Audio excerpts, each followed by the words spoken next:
Good evening, ladles and jelly spoons. Gosh, I haven't heard that for a while. What was it in some kid's book or play or something when we were younger? Ladles and jelly spoons, one of those jokes. First day of winter, 1st of May, in a couple of days, we're all going to make that Star Wars joke, that one. What did I want to talk about today? I want to talk about things that comfort you. Now,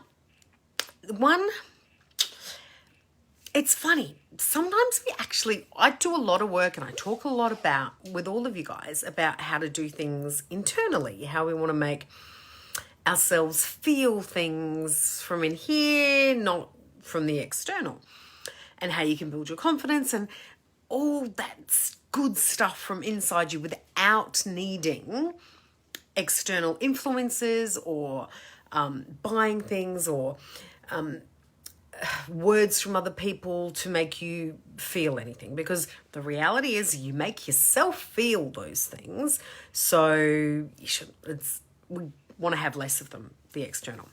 But here I am about to do a live about how some external things can comfort you, and I thought it was a good one to do today because it's a little bit bloody cold in Sydney today. So we automatically, a lot of the time when we get that temperature drop, look for things that comfort us. And a lot of the times those are physical. A hood. I've got a hood because I've been so cold today. That's my Kylie Minogue. I just can't get you out of my head. Look, no, okay, I'm not going to do that. That's just not going to happen.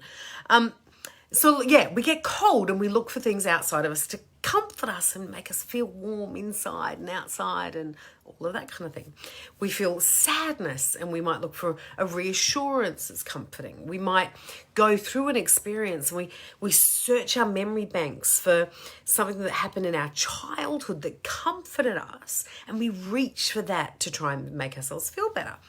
And I'm here to tell you that I actually don't think there's anything wrong with that.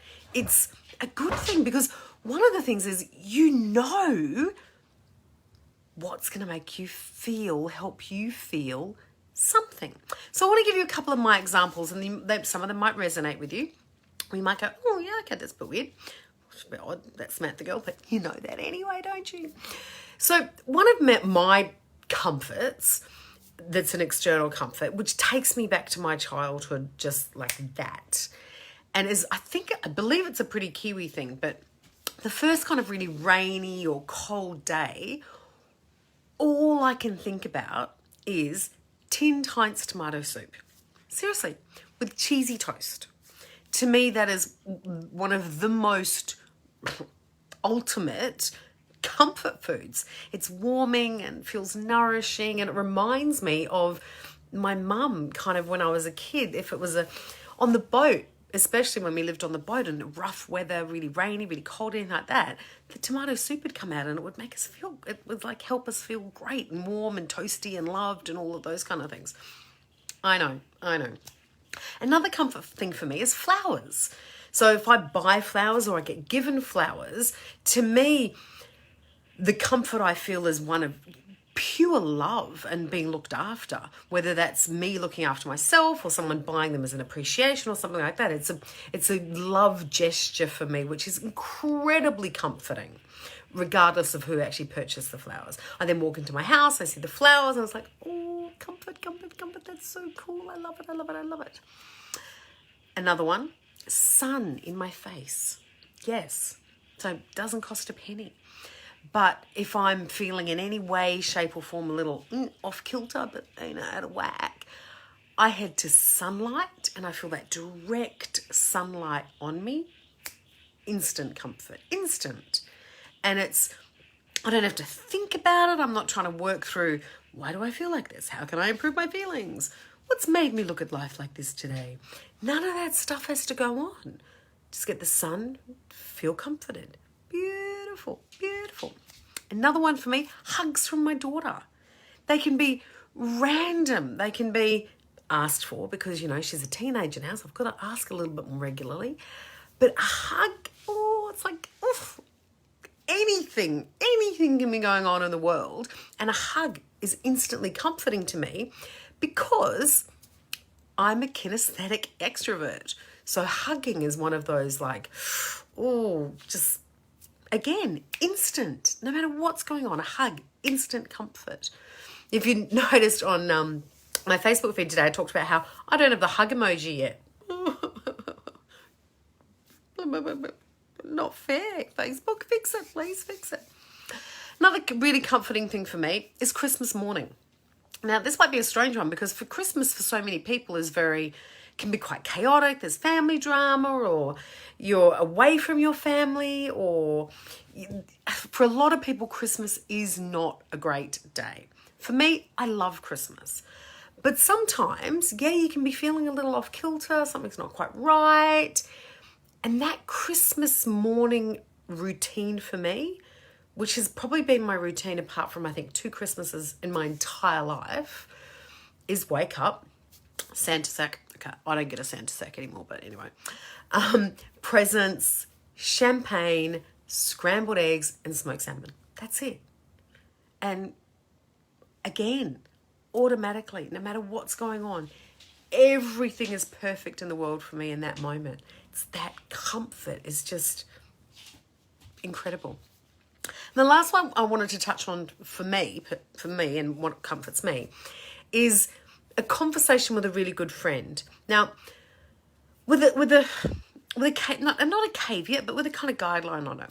Because you can have conversations with friends where you both kind of chat, conversation goes bang, bang, bang, bang, bang, bang, bang. Those kind of conversations. Then there are those conversations where you feel like you can't get a word in edgeways and your friend's going, and then there's conversations where you might feel like neither of you is 100% present. So the conversation is kind of just on the surface. It's not that every conversation has to be deep and meaningful, but you know the ones I mean, where it's just like that surface, well, yeah, this is going on, blah, blah, blah, blah. It's not a great connection within that conversation, no matter how good friends you actually are. I'm talking about the conversations where you reach out to a friend or they've reached out to you and something's going on in your life and they listen to you with just such an open, generous heart that whatever you say, their responses or even their lack of response, just the way they're listening to you and holding that space for you is instantly comforting. Instantly. Those are the conversations I'm talking about. So there are a few other things that comfort me. Now, I want you to think about it because I know and have there's more on my list. Obviously, it's not just those 6. But I know in an instant if something's a bit amiss in my life, if I'm not in the kind of mood where I want to do that deep thinking or tap on it or write about it or anything like that, I just want a bit of comfort. I know the things I can reach for that are going to give me that in that moment. So notice I didn't put chocolate and alcohol on there. So, well, I like chocolate and alcohol.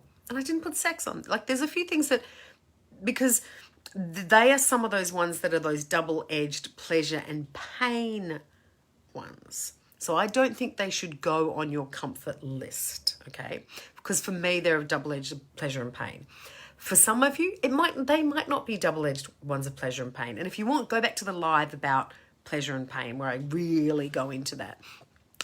So be wary of ones like that, but if they're good for you, go for it. I know those things I can reach for or who I can pick up the phone for, or what I can do to give me that instant comfort that I'm searching for in that moment that I'm unable to actually provide for myself. So have a think about it, over this weekend. Like, ask yourself, what makes me feel like I'm being wrapped in a warm, cozy blanket and being looked after instantly? What is it?